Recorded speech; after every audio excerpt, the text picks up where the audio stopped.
Voilà, faut pas Alors, laisser il y a distraire, beaucoup de surtout. personnes qui partent faire la prière Au village. Ouais. Il y a également, Ouais.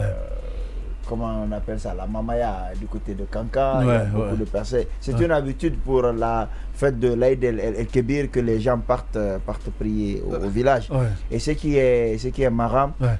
c'est que c'est récurrent et c'est systématique. Chaque année, les chauffeurs doublent le prix. Ouais. Et Le cette transport. année, oui, le transport. Ah. Le transport. Et cette Ouais. année aussi, Donc il a doublé cette année aussi. Oui, ils ont doublé le prix Ouais. sans aucun fondement, avec la complicité du syndicat, avec On l'actisme joue à la loi du marché ou quoi? Quand il y a plus de demandes. Oui, non.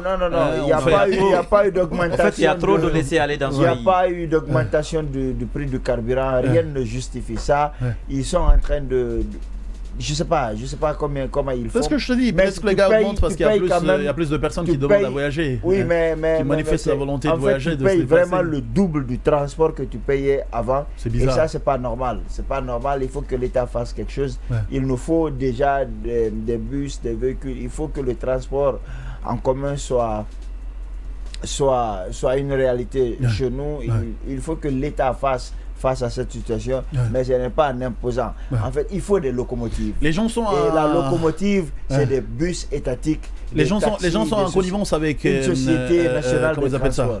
Avec le syndicat. Oui, bien sûr. Parce que oui. Mais c'est un syndicat ça dénonce pas. Tu vas avoir beaucoup de personnes. On reste là-dessus. Je vais prendre vos avis. On reste là-dessus parce que ça fait sécurité routière et normalement c'est cela notre sujet. Donc tu fais bien de l'ouvrir. Voilà. Alors j'étais en train de dire. Même si c'est un autre point, on allait prendre. Oui, tu peux voir le syndicat qui est là, les syndicalistes qui sont présents, ils n'ont jamais fait aucune formation dans ce domaine, ils ne comprennent pas. C'est pourquoi je parle de création d'une société nationale des transports qui peut être en fait une sorte de locomotive qui va amener les gens à suivre la loi. Mais comme ça, c'est très compliqué. Imaginez quelqu'un qui s'est planifié pendant 2-3 mois pour aller au village, fêter, il y a des dépenses à faire, il y a beaucoup de choses. Et d'un coup, tu après qui te l'a confié au juge? Non, mais j'ai assisté à ça. Même hier j'étais avec mon oncle qui a voyagé à minuit. Il a payé le double du transport. Et c'est beaucoup de personnes. Il partait où là déjà? Il partait au village. Mais rappelle-nous le village. Parlait? Oui, il parlait, mais il partait d'abord dans un premier temps au centre à Timbi Madina avant d'aller à Palais. Mais il a dû payer le double. Et il y a beaucoup d'autres personnes qui se sont plaintes, qui m'ont remonté l'information. Et ce n'est pas 5 000, 10 000, 20 000 qu'on augmente. C'est vraiment le prix, comme si tu payais l'aller et le retour pour faire l'aller. Après, j'ai approché les chauffeurs qui me disent que l'argument, c'est que quand ils partent, au retour, ils n'ont pas toujours des clients, que le véhicule n'est pas toujours rempli. Donc, pour faire face au manque qu'ils obtiennent, ils font payer l'aller et le retour à ceux qui partent au village. Maintenant, au retour, ils viennent vides. Après, ils prennent les gens, ils les amènent. C'est comme ça qu'ils font. Après, je leur ai demandé comment ça va se faire. Mais après, c'est à côté de quelle entente, hein? Non, ils ont décidé tout seuls. C'est vraiment dommage. Tu parlais de se laisser aller. Et ben, malheureusement, ça se passe au vu au sud de tout le monde et personne ne dénonce. Hein? Personne ne dénonce, au fait, ce qui se fait mal dans ce pays. Parce que l'argument là brandi est trop petit. Il y a trop de laisser-aller dans ce pays. Au fait, les autorités ne prennent pas les responsabilités. Aujourd'hui, quand tu rencontres ces genres de difficultés... Mais après, Hiro, le citoyen d'abord, celui-là même qui a augmenté, sans que ce soit une décision de l'autorité, tu vois. C'est lui-là qui a augmenté sans que l'autorité ne soit au courant. C'est à lui d'abord, il faut imposer les choses. C'est à lui, il faut reprocher des choses, Hiro. Oui, c'est à l'autorité qu'on doit reprocher. Ça s'appelle le civisme. Oui, le civisme, mais vous savez, parfois, vous êtes tenu obligé de vous plier, au fait. Parce que souvent, quand ça commence, il y a les syndicats qui sont là, les syndicats, pardon, qui est là, qui ne jouent pas son rôle. En effet. Tout à l'heure, il parlait de la formation.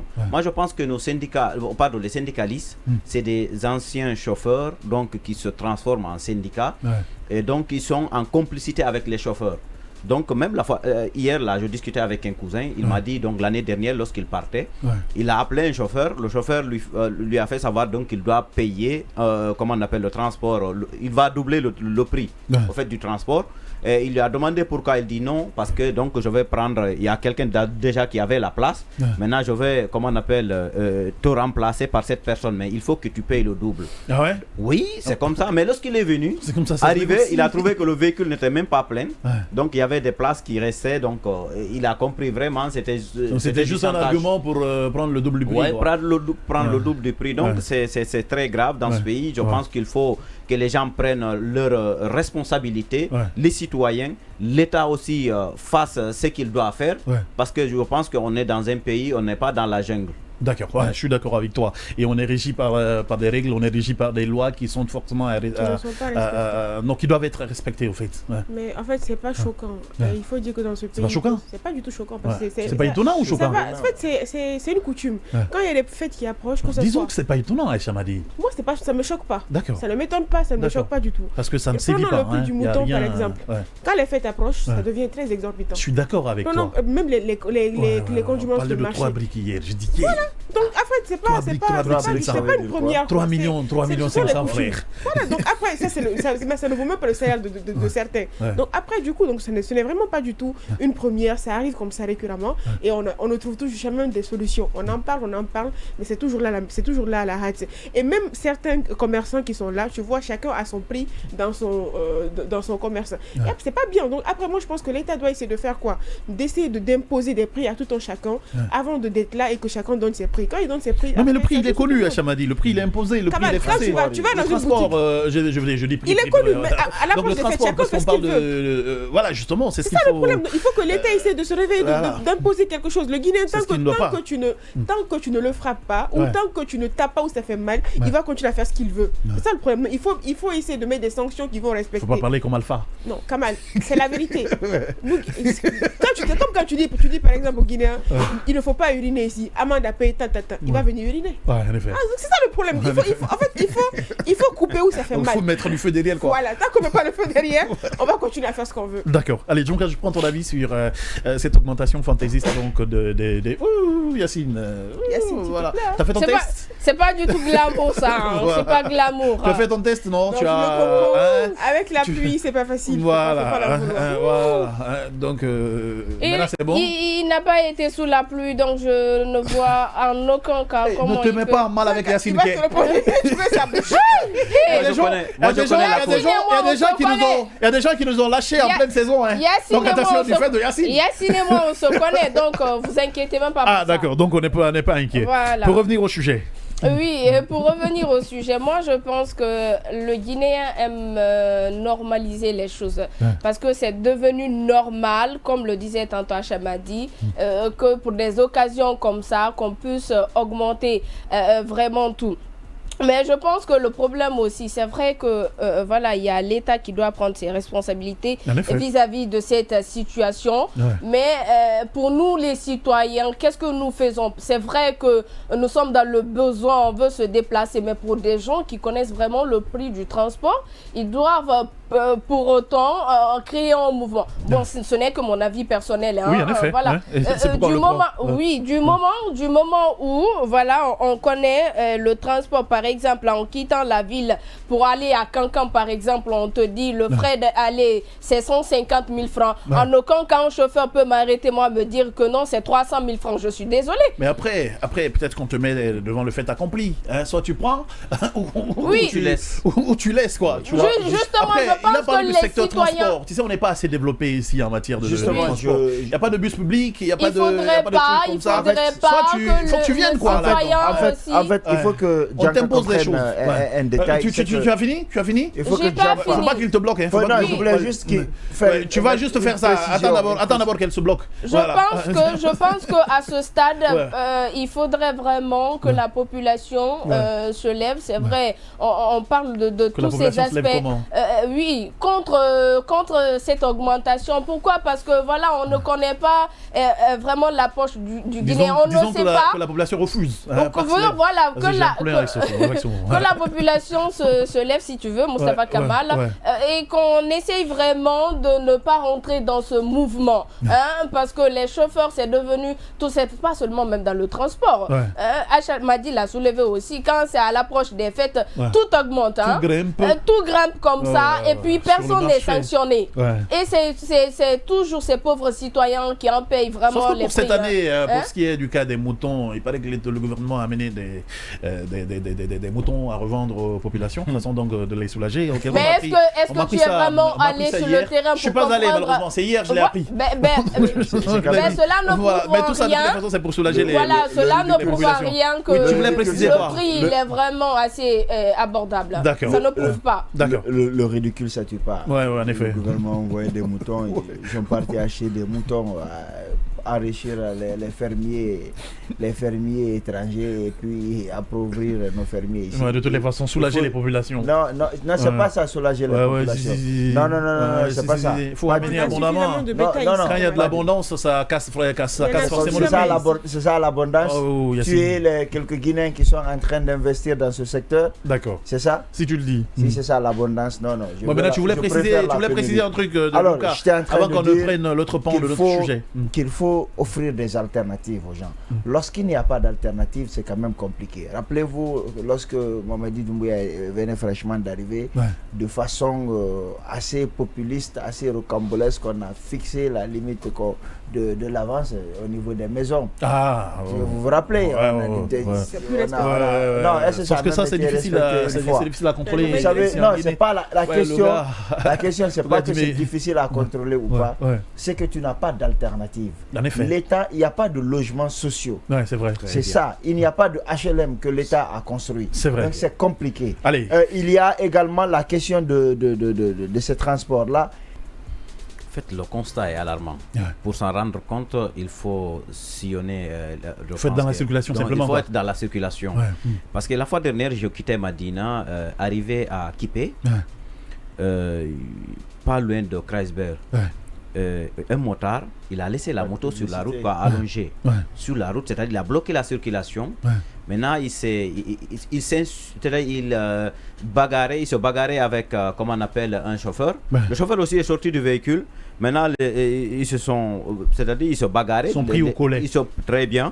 Et les gens les regardaient. D'accord. On les a laissés à un certain moment pour maintenant les départager. C'est qu'on ne laisse pas la chance au constat, on ne fait pas appel aux agents routiers. Je pense que les agents routiers, dans ce pays, on a un problème, Kamal. Les agents routiers, c'est comme s'ils ne connaissent pas leur rôle. C'est des gens qu'on a recrutés, peut-être juste on leur dit, allez-y, peut-être prendre votre dépense sur la route. Oui. En fait, ils sont là-bas pour commander. Parce que souvent, quand je les vois sur la circulation, ils viennent dire, boss, on est là. D'accord. Boss, nous sommes là. D'accord. Donc, ils ne sont pas là pour régler la circulation. D'accord. Quand tu es dans ton véhicule. Quand je suis dans le véhicule, je suis accompagné, je suis dans un taxi. Quand il est dans son véhicule. Tu veux dire qu'il n'a pas de véhicule? Non, il est en train de me... Donc, toi, laisse-lui suivre. Non, il veut me distraire, quoi. Il fait un constat. Voilà, heureusement que tu comprends. Donc, ne te laisse pas distraire, frère. Vas-y sur ton raisonnement. Voilà. Au fait, je pense que les gens doivent arrêter simplement. Ils doivent arrêter. Au fait, ils ne doivent pas s'attendre à ce que les policiers viennent vraiment pour les départager. Je pense que chacun doit prendre sa responsabilité. Je pense qu'il faut au contraire attendre les policiers. Il ne faut pas se jeter l'un sur l'autre. Non, en fait, ce que je veux dire, c'est-à-dire qu'il ne faut pas s'attendre parce que ce n'est pas dans tous les endroits en fait, qu'on trouve des policiers. On peut les appeler. Parce que c'est au niveau des intersections, souvent dans les carrefours, qu'on trouve des policiers. Donc, ce que je veux dire, en fait, chacun doit prendre sa responsabilité. En évitant vraiment de se battre. D'accord. En fait, parce que les gens se battent souvent sur la route. Et ça, c'est un. Deuxièmement, souvent, ce qui crée aussi ces frustrations. Quand vous partez, je ne sais pas, à l'école française, souvent, les gens garent sur la route. Ce matin. Tu peux donner des trucs sans citer, ça va être super. Voilà, tu me fais assez de pub. Très bien. En fait, non, excusez-moi alors. En fait, les parents d'élèves viennent garer sur la chaussée. Donc, cela empêche les passagers de se frayer un chemin. Donc ça aussi, ça passe, c'est énervant. C'est pas que là-bas, hein, non, c'est partout, mais là-bas aussi, parfois c'est pire. C'est ici quand un véhicule est en panne en pleine circulation, le chauffeur laisse le véhicule là et puis il cherche à trouver autre solution, quoi. Genre, on prend pas le temps de dégager de dégager l'engin, en fait, parfois, le mettre de côté, on le laisse en pleine circulation. C'est énervant, c'est énervant. Imaginez quelqu'un qui discute avec, donc il croise avec son ami, donc maintenant il discute, il s'arrête sur la route. Oui, en effet. Il discute là, toi tu es derrière et il t'empêche de passer. Merci Yero. J'apprends l'avis de Eshamadi. Toi tu viens d'avoir ton permis, hein, donc tu es aussi tu es la seule. C'est bizarre. Les gens ont permis en Guinée, ils savent pas conduire. Voilà. Ceux qui savent conduire n'ont pas de véhicule. Est-ce que tu as remarqué aussi que le cœur s'invite dans la circulation? Bien sûr, Kamal. Le plus souvent, c'est que même nos mamans, quand elles sont en train de conduire, tu entends un mot. Personne ne respecte l'autre. Un mot sortir qui est un peu trop gros. Elle voulait dire un mot impoli. Elle dit un gros mot. Un mot impoli. Un gros mot sortir. Donc après, en fait, ce que je vais dire seulement, c'est quoi? C'est qu'il y a un manque de civisme qui est là. En effet. Il y a aussi le côté manque de sécurité qui s'impose aussi. Parce qu'après, Kamal, quand on est dans la circulation, automatiquement. Il n'y a pas d'éducation routière. Il n'y a pas d'éducation. Merci. Il n'y a pas d'éducation routière. C'est ça le problème. Moi, je pense qu'il faut surtout essayer de faire en sorte que nous puissions éduquer la population, sensibiliser à tous les niveaux. Parce qu'après, c'est quoi? Si tu vois qu'il y a toujours des affrontements entre ceux qui les conduisent... Accrochages, les accrochages, c'est dû au fait de quoi? Parce qu'il y a ceux qui ne connaissent pas le code de la route. En effet. Il y a ceux qui ne savent pas conduire du tout. En effet. On apprend à conduire à la hâte. Le permis, actuellement, aujourd'hui, il est divulgué n'importe comment. Donc après, il y a ce côté aussi qui s'impose beaucoup. Donc moi, Yacine, je n'ai pas dit ton nom, tais-toi. Je parle. D'accord. Quand je finis, tu vas parler. Voilà. Donc après, c'est ça aussi le problème. Et aussi, le côté que je veux juste le souligner, c'est quoi? C'est quand il y a accrochage entre des véhicules et tout, il y a ce que Rigel a souligné, il a parfaitement raison. Ah ouais, voilà. Toi tu suis Rigel dans son raisonnement. Je l'accompagne là-bas, Kamal. Ça dépend de la personne qui est à bord. De la qualité du véhicule, Kamal. Ça, c'est la vérité. Ça dépend de la qualité du véhicule. Donc quand c'est une petite voiture, accompagne une petite voiture gâtée, les deux, ils vont se régler entre eux. Dès que c'est un grand véhicule, après tu vois la police qui s'impose. Allez, Djonka, je prends ton avis. Et aussi le fait que ces policiers aussi sont pas du tout bien rémunérés. Ce qui fait qu'ils sont là à arnaquer les passagers matin, midi, soir. Mais après, vous mélangez. Là, ce qu'on est en train de dénoncer, c'est le fait que les populations n'attendent pas les agents pour le constat. Dès qu'il y a un petit accrochage, les gens se jettent les uns sur les autres. Que ce soit policiers, soit sapeurs-pompiers, ils sont toujours à l'autre. Merci, d'accord. Djonka, je prends ton avis en 1 minute 30, s'il te plaît. Bon. Pour comprendre ça, il faut vraiment être dans la circulation pour constater réellement combien de fois il y a la pagaille dans nos rues. Mais bon, bref, c'est vrai que le Guinéen... pas la bosse, tu vois. Oui, vas-y. Comment il faut me respecter? Non, mais je te respecte, j'ai pas le temps, vas-y. Non, faut me respecter. Ah, franchement. Bon, bref, oui. Que je n'ai que ce lundi pour ne plus se revoir. Ça, je ne savais pas. La saison Gamar s'arrête pour elle aujourd'hui, quoi. Oui, s'arrête aujourd'hui. Voilà, officiellement. Bien.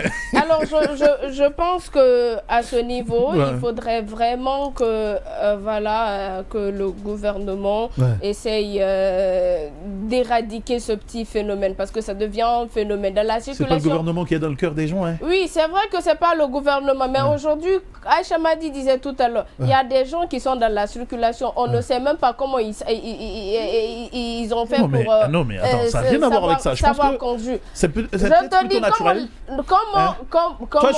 Toi, tu as bien ton permis. Hein. Tu as vraiment passé un test. Mais tu ne diras pas que tu n'as jamais insulté dans la circulation. Hein? Tu diras pas que quelqu'un n'est pas venu te frotter, quelqu'un n'est pas venu coller ta voiture, tu n'insultes pas. Bon, ça c'est voilà, donc le gouvernement n'a rien à voir. Oui, bon, ça c'est un autre débat, ça c'est un autre sujet, parce que à vrai dire, dans la circulation, la plupart des chauffeurs, je ne dis pas tout le monde, la plupart des chauffeurs de taxi sont vraiment pas possibles dans la circulation. Bien. Et même quand tu n'as pas envie, voilà, la façon de t'aborder fait que voilà, tu t'emportes et puis directement tu dis quelque chose que tu n'as pas envie de dire. Yacine, ce qui est vrai, ce qui est à faire, c'est qu'il faut inculquer l'éducation routière chez les usagers. Justement, vous avez tout dit. Je pense qu'on est sur la bonne voie.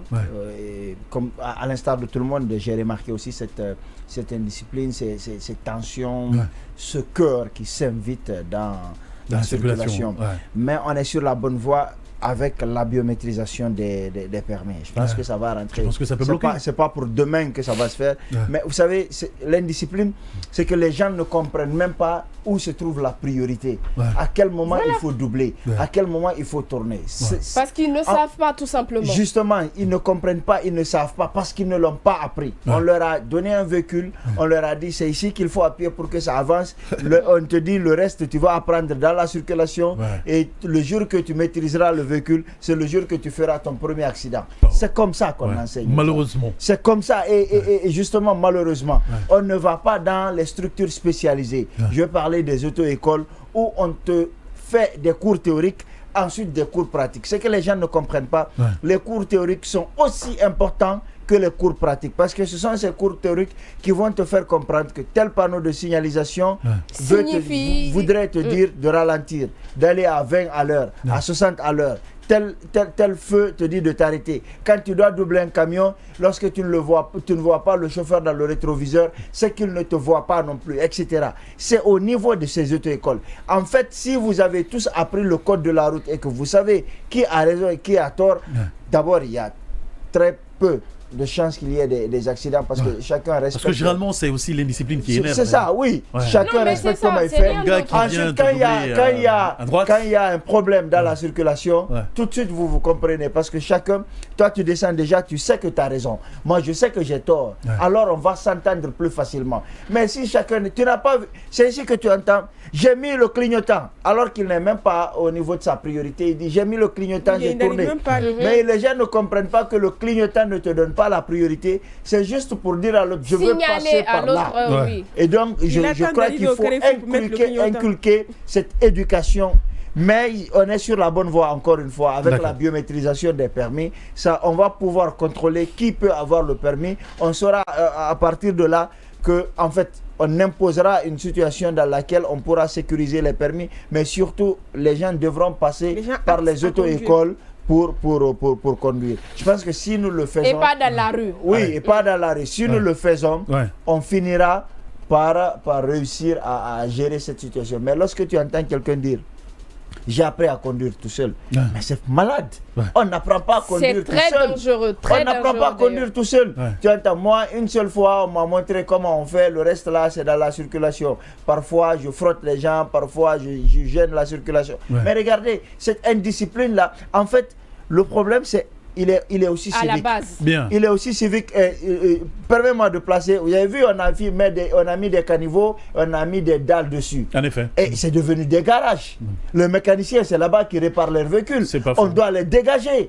Je pense qu'il faut. C'est toute une culture d'incivisme qui s'est installée dans notre pays qu'il faut combattre.